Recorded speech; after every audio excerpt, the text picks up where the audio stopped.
Alright YouTube, the Nitro Addiction.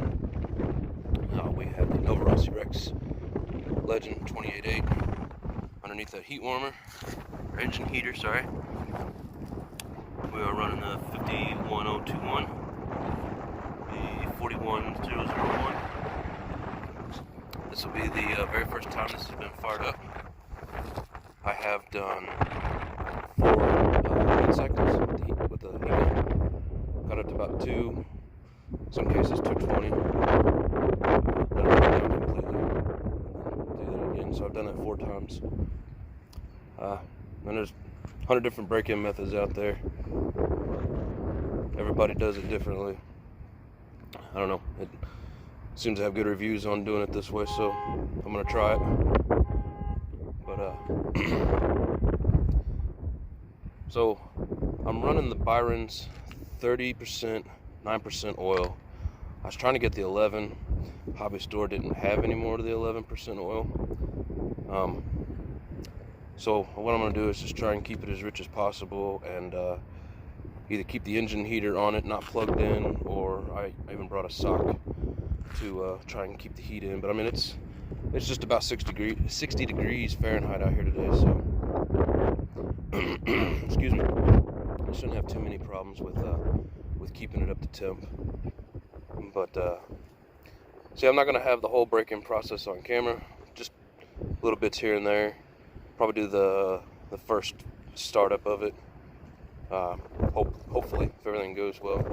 Wind's blowing tremendously out here, so I hope it's not affecting the microphone too much. But that's why you see all this grass flying around. So I'm gonna give this engine heater a couple cycles, see how hot we can get this. I just got a temperature gun, so we'll find out exactly how hot this engine heater can get it. This is like 25 bucks at Harbor Freight. Nothing special.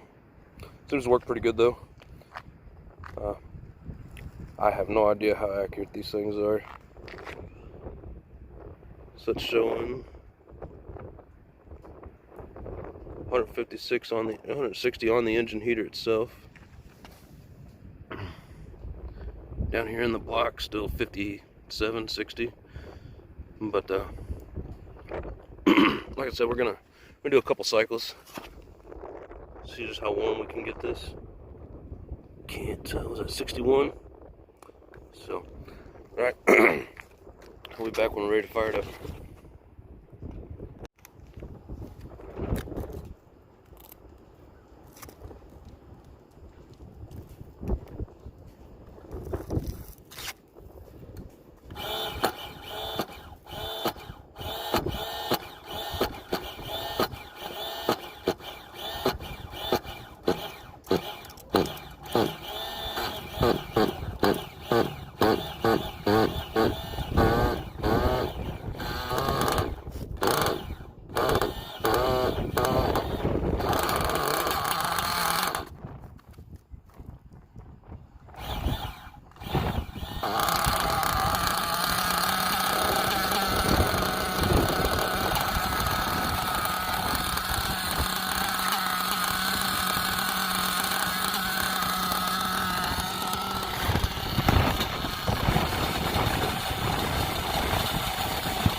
I don't know if you could see it, but that thing was spitting fuel into the wind, so I had to turn it around.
way too rich.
Alright, so it was tank one. I was holding it around 180, 200, something like that. Got the piston at bottom dead center, and let it cool down, and go for tank number two. And that was a real easy start, real easy to keep it running. You just can't beat these Novas. You know, unless you want to spend $600 on an OS, but quality-wise, these Novas are pretty good for what you pay for them. So, I probably won't show any more tanks being broke in, just because it's kind of boring. There's a bunch of break-in videos out there, but that was the first fire of the Novarrosi Rex 28.8 Legend with my new exhaust assembly there. 51021 41001. So, alright, well, hope you enjoyed it. Thanks for watching. Okay, we're almost done with tank number 3. I'm gonna do one more pass. She's running right around 200-ish, give or take 5 degrees up or down. I'm doing about quarter throttle, and bringing it in and letting it idle down and cool back down a little bit, and then, you know, just doing my run.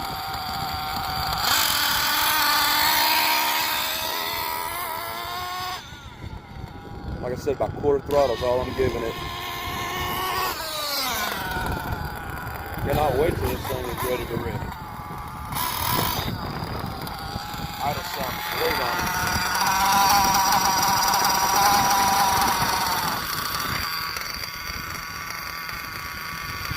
So 217 for max on that. I got enough fuel for one more pass.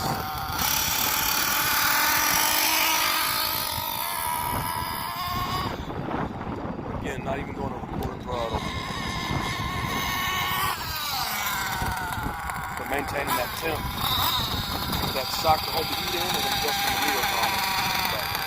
Alright, you go shut it down, let it cool off, get ready for tank number 4. Okay, we got 5 tanks done on it today. Things running really well. Needles are basically still flush, factory setting. Both the high and the low. Idle was good. I mean, you know, still got a little adjustment to do once it's done breaking in, of course. Not even attempt to any kind of tune, just to get it running right. You know, little adjustments here and there to get the idle down, you know, to get the temp up or down. Check it every couple of passes, make sure we're around that 200 mark. So, but yeah, like I said, I got 5 tanks in. That jug was full when I started, so with what's left in the bottle, I'd say probably not quite a quart yet. But I don't know. It's that thing's a blast. Sounds really good. Easy to keep running. Easy, very easy to start. The easiest engine I've ever started. Helps with all the heat cycling and heating it up before you try to turn it over. Anyways, remember that for people out there that are trying to do a break-in. Make sure you're heated up. So, but anyways, yeah. Let me know what you think. Very excited to run this new setup. Can't wait. for this thing to be done. Get rid of that first gallon, and then, man, that stuff's expensive too. Like 42 bucks at my local hobby store. So if I can get that $100 saved up, I may go with that Bones just for the price of it. Not going to get in the fuel wars. It doesn't matter to me. There's so many different good brands of fuel out there, but the Byron's is good, but man, it's expensive. So if I can find something that's just as good, I'm gonna have to go with it.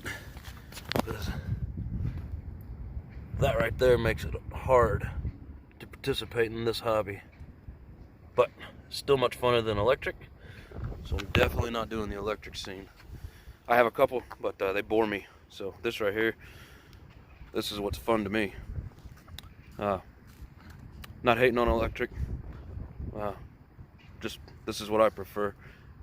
Can't do all the fun, cool big jumps and tricks and stuff with it, but I mean you can, but they seem to break a little easier. It's hard to keep the engine in top shape if you're doing some of that stuff. So and they're meant for hitting the jumps on the track, not smashing them to the ground 20 feet in the air. So anyways, that's just my take on it. You do what you want, but again, love it. Hope you guys enjoyed. Thanks for watching. Alright, so we have completed 5 tanks of breaking through this. Settings are really rich, as you can see. Oil is all over everything. Down the side of my body, I had to trim out my body a little bit more because this pipe lined up differently than the other pipe. But anyways, so I wanted to mention I am running a 15 tooth bell in this. Excuse me. When I was putting the 14 in, for some reason the mesh just seemed really loose on it. And no matter how, I slid it all the way over. Oh, excuse me. I slid the engine all the way over, and there was just way too much play in the mesh. I wasn't going to risk destroying my gears, so I put a 15 tooth. Still wasn't quite as tight as what I wanted it, but it definitely was better than that 14 tooth, and I didn't chip any gears, didn't strip anything out, so no premature wearing. So I don't know, probably can't see through. I'm gonna take the shell off here in just a second, but anyway, I just want to show you. It really is not, I guess there's not any oil on the body because I never did put the body on it, but there's plenty of oil on the vehicle itself. So I'm gonna take this body off and I'll be right back. Alright, so there is just oil everywhere on this beast. Like I showed you in the video, I only kept it on the parking lot. You know, didn't tear up my rubbers too bad, which these are already worn down anyway, so these are just going to be my on-road light rubber for the moment. But like you can see, there's plenty of oil. And yeah, it got up here because in the beginning of the video, when I fired this thing up, the wind was blowing that way. So as the fuel's coming out of the pipe, it's going right back over, covering everything. So that's why I spun it around there in the beginning real fast. But anyways, like I said, 5 tanks in. Very happy with this engine. I haven't tuned anything yet on it, but just the ability to keep it in the temperature range, keep a decent tune on it so that it doesn't sound like it's running out of control. You know, I barely turned the needles just to adjust the temperature as I was going back and forth. I think the highest I saw was like 220 something, maybe 230. And then of course, you know, it was at some lower temperatures early on, but once I started adjusting the needle, and I mean, that right there, that's where I ran it on my 5th tank. Now it's maybe even out from flush just a little bit. So, and if you look at my low side in there, it's still sitting at flush for the most part. I barely turned it in, just to make sure it was moving. Pretty much it. So it's dirty, need to clean it up. Anyways, just wanted to point out, I am running a 15 tooth on it, with got 2 aluminum shoes running gold springs, 2 nylon shoes running red springs. You know, I'm not trying for any type of performance yet. That's just kind of what I put together. I think the book on these shows 4 aluminum, shows stock as being 2 gold and 2 red. So I don't know. But anyways, that'll be it for this video. And remember, everybody, after run oil, it's a must. Bottom dead center, that's a must too. I put a mark on the bottom of my flywheel, so I knew where it was. Spins real nice and freely, not stuck in the top. So don't forget. Thanks for watching.